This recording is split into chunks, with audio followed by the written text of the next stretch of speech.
The Australian Financial Review. In the middle of the last proper recession Australia had, I left a safe banking job and did a startup technology company. That was a huge pivot. It's kind of like on a video game going from 4x, 16x, 32x. The game is accelerating. You need an AI on your side to operate at 32x as well.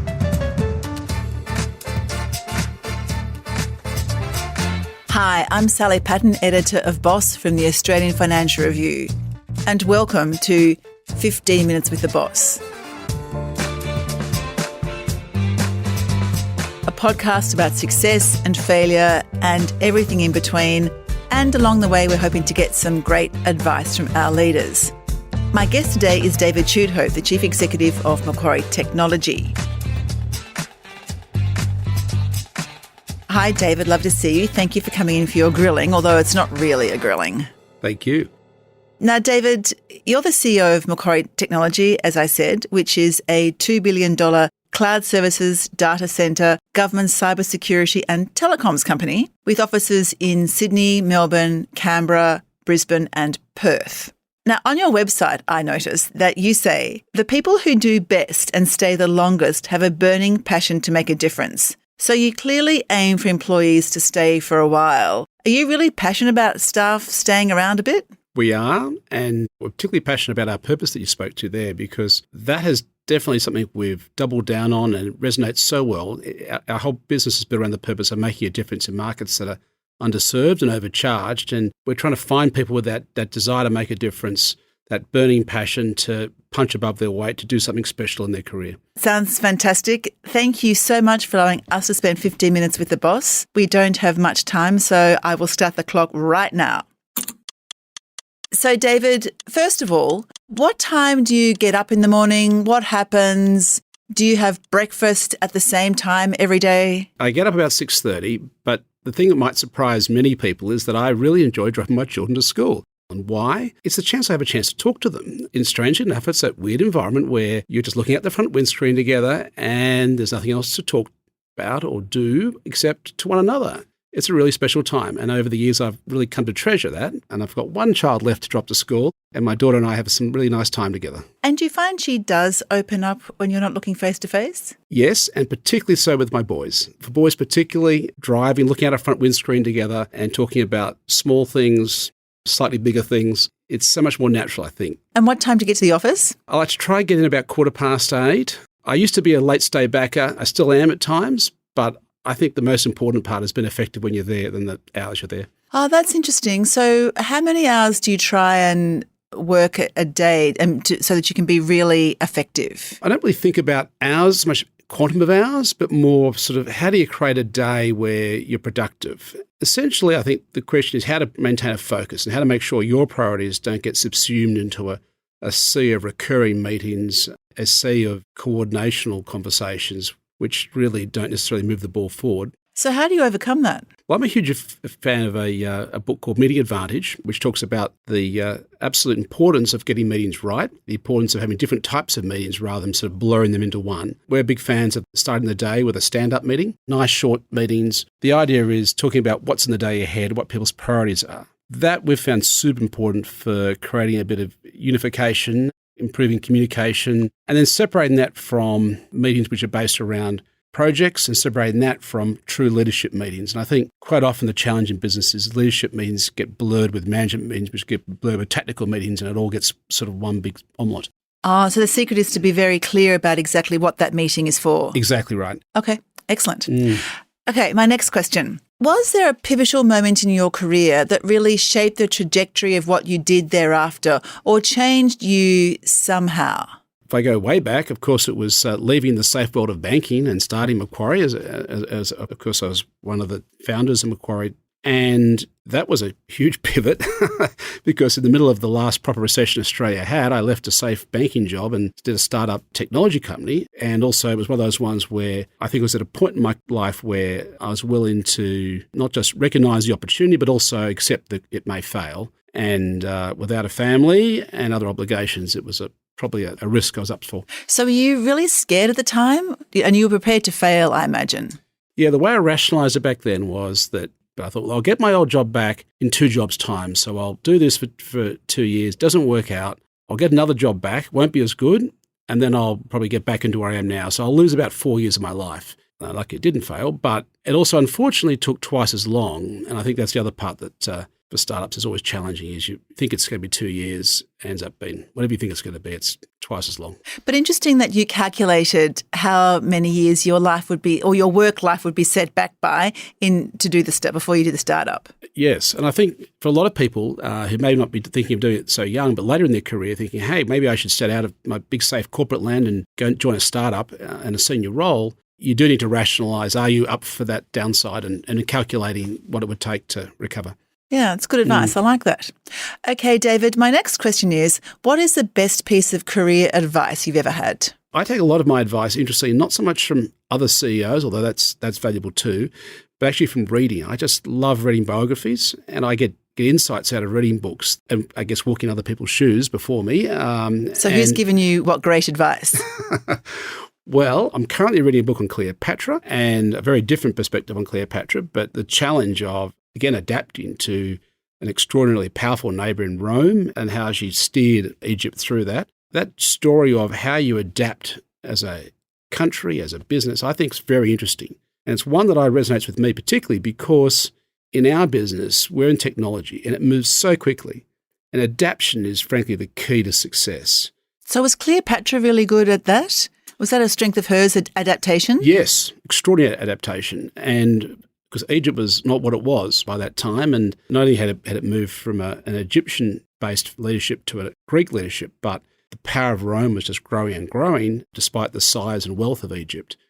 And although I haven't quite finished the book, so even though I know how it ends, the way she adapted under pressure when Rome moved in and there was almost a bear hug going on Egypt, and she navigated Egypt through that without the calamities that would come later. So have you, over the years, had to adapt your business a lot? A lot. The one thing about tech is because roosters can become feather dusters so quickly, and there's new technology emerging all the time, you have to make choices about which ones to embrace. You can't pick every one.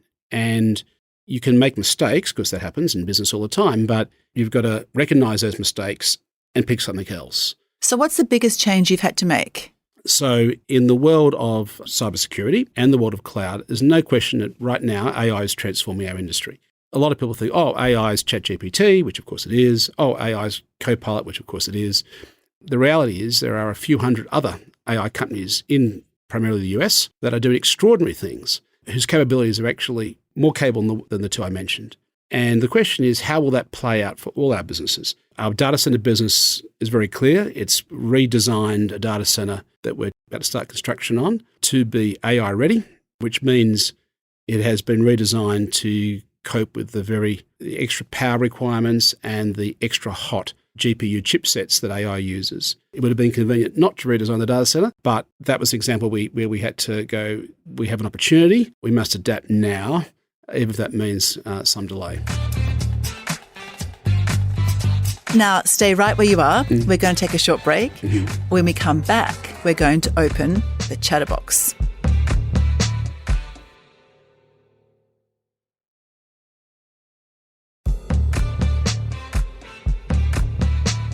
David, welcome back to 15 Minutes with the Boss. Now, this is our section called the Chatterbox.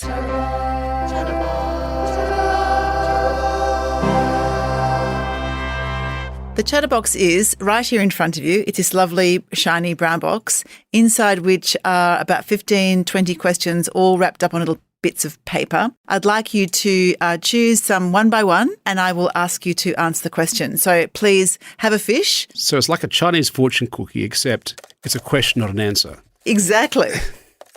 Who is a person outside of the business world whom you really admire and why? It ties to my love of biographies. I'm reading right now a book called Founders Forge, which is about the two amazing people who back in World War II, before and after Japan bombed Pearl Harbor, transformed the American industry to support the war effort.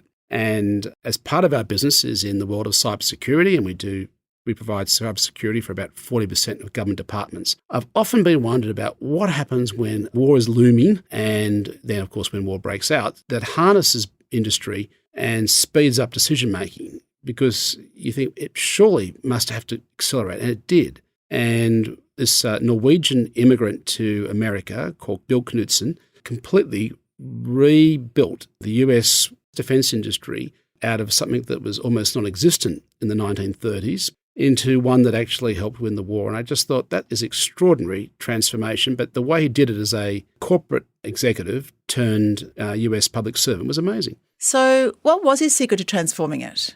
He harnessed US industry. So in World War I, the US government had decided to take over US industry. They literally took over the railroads in the United States and tried to run the trains. As you can imagine, the US military had no idea how to run trains. They made a complete mess of it. They also took over some businesses and thought they could run shipyards and made a mess of it. They tried to contract at government pace, and most of their contracts were finalised just as the war was finishing. So when Bill Knudsen came along as a Norwegian immigrant, his totally different approach was, we're never going to get there. War's looming. And he harnessed US industry by providing incentives for US industry. Financial incentives? Financial incentives that simplified contracting. So rather than saying we need to go through a long-run tender process, it'll take months and months and months, he reset the incentives to be cost plus a set margin. He provided incentives for retooling people from corporate-based products to defence products. And much to the upset of US defence, he kept the US military out of the whole process and said their job was to specify what they needed. Their job was not to change the designs once they're in place, but to let US industry get on and mass produce. Extraordinary story. But it harnesses the energy of private sector for the benefit of the government, rather than trying to hope that government might be able to run private sector even in an emergency. Interesting. Okay, good story. David, have another fish in the chatterbox. This is perfect for you. What do you think of AI and what does it mean for your business? I think I must have written that one out myself, which I did not. The interesting part for us is we've just had a book written about us called Customer Magic with a US author who's written a lot of famous customer experience books. And he posed the question to me just towards the end of that process. He said, David, how do you think AI is going to change customer experience? This is your purpose. This is obviously a big part of the book he was just finishing with us, honestly. And I said, I think it's going to make customer experience even more important. And the reason for that is that AI will deal with a lot of the interactions that we would associate with customer experience today. Resetting passwords, gathering information, just renewing insurance policies.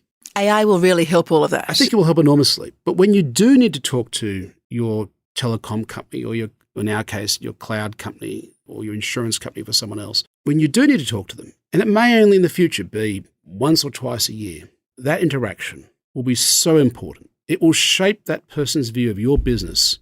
So you want to make sure it's a spectacular interaction. So I think customer experience in those moments of truth will be even more important than they are today when you might interact with that same customer a handful of times. If one of them isn't perfect, as long as the other four are good, it kind of averages out and the last one resets it. But in the future, with so much AI-generated interaction, that when they need to speak to you, that moment of truth will determine their whole perception of your business. So from where you sit, in the next 12 months, if I came back and we did this podcast this time next year, how different do you think the whole AI and our use of AI will look? Cyber is really interesting because right now hackers are using cyber. So too we on the defence, where the defence team have to use AI as well. Basically speeds the game up. The power of AI is that the person driving an attack will, for the most part in the future, not be an individual, but will in fact be an AI program doing what a hacker would have done before. Oh, so bots will be breaking through our defence systems, not individuals. Yes. I mean, there's some extent that's already happening, but it will just go much further. And the adaptation of those attacks will not rely on a programmer offshore somewhere, but will actually be AI adapting the attacks for your defences. So it's kind of like on a video game going from 4x, 16x, 32x, the game is accelerating both on the attack and the defense. And when it speeds up like that, you need to have AI to counter it. Imagine a video game which is accelerating and someone is playing against you and they're just incredibly fast. Your reflexes can't go any faster. You've got hand-eye coordination to do. You need AI on your side to operate at 32x as well. That's a really scary outlook for cybercrime globally. It is, and it means that the defence team has to operate at the same speed as the offence team. It also means that one of the big issues with cybercrime, which is holding people to account for law enforcement, will also be more challenging. So, David, you have passed the Chatterbox Challenge.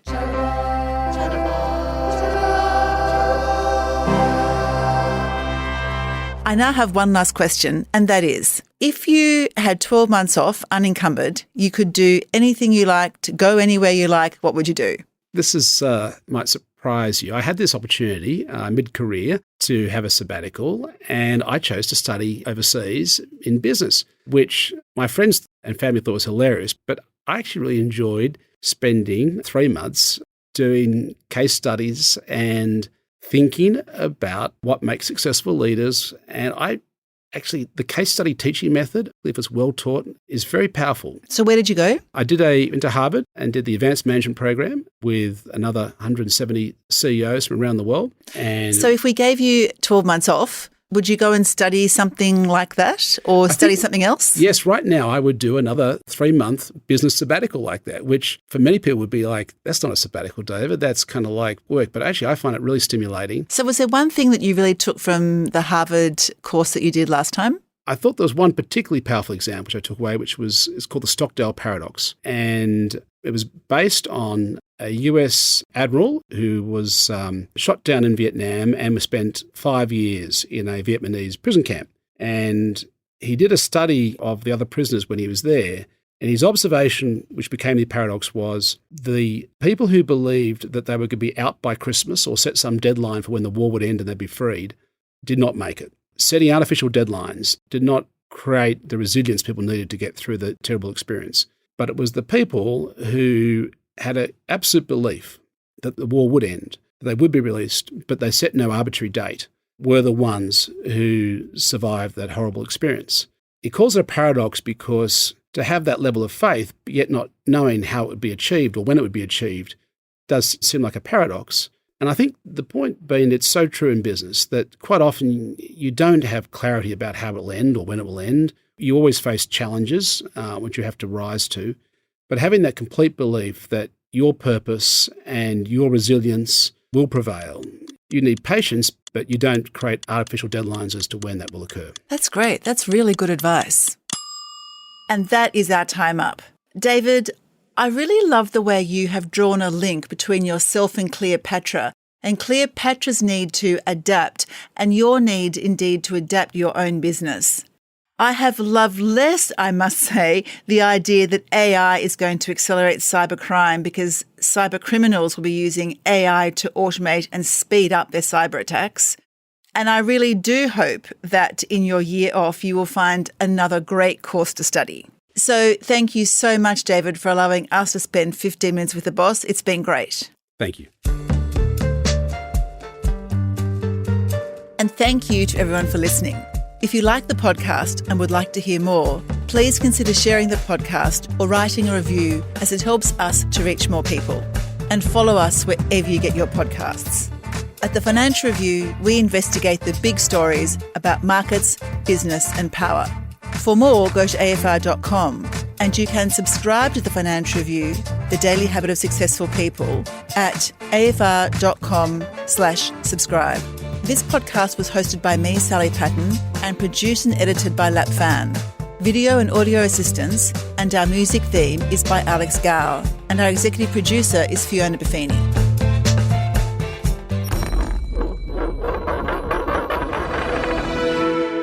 The Australian Financial Review.